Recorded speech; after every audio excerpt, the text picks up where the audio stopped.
Hi అండి, welcome to my channel Teja square. మీరు ఎప్పుడైనా అమృతాన్ని రుచి చూడాలనుకుంటున్నారా?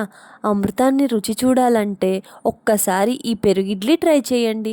హాట్ సమ్మర్లో కూల్గా ఉండే ది బెస్ట్ పెరుగిడ్లీ కోసం ముందుగా ఒక 2 గరిటెల గడ్డ పెరుగు వేసుకోవాలండి. దీంట్లో ఒక హాఫ్ గ్లాస్ పాలు వేసుకుంటున్నాను. ఇంకా ఐస్ క్యూబ్స్ కూడా వేసుకుంటున్నాను. టైం లేదు అనుకున్న వాళ్ళు మాత్రమే ఇలా ఐస్ క్యూబ్స్ వేసుకోండి. టైం ఉంటే ఫ్రిడ్జ్లో పెట్టుకోవచ్చు. ఇంకా ఒక స్పూన్ షుగర్ వేసుకుని బాగా కలుపుకోవాలండి.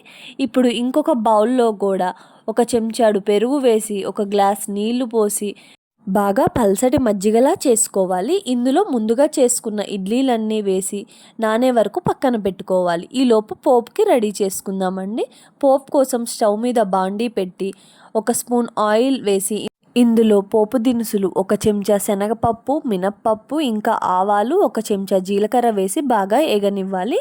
ఇంకా ఒక అంగుళం అల్లం ముక్క, 2 పచ్చిమిర్చి, 2 రెమ్మల కరివేపాకు వేసి బాగా వేయించుకోవాలి. ఇవన్నీ బాగా ఏగిన తర్వాత ఒక కప్పుడు జీడిపప్పు వేసుకుని ఇవి కూడా బాగా వేయించుకోవాలి.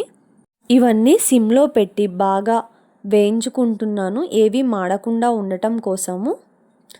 ఇప్పుడు చిటికెడు ఇంగువ వేసుకుని స్టవ్ ఆఫ్ చేసి పక్కన పెట్టుకోండి. ఈలోగా ఈ నానిన ఇడ్లీలన్నిటినీ ముందుగా తయారు చేసుకున్న పెరుగులోకి ట్రాన్స్ఫర్ చేసుకోవాలి. ఇప్పుడు వేయించుకున్న ఈ పోపునంతా ఈ ఇడ్లీలోకి వేసుకోవాలి. దీనిపైన ఎంతో సన్నగా చాప్ చేసుకున్న కొత్తిమీర, ఇంకా దానిమ్మ విత్తులు వేసుకుంటే ఎంతో రుచికరమైన పెరుగు idli ready. Thank you for watching.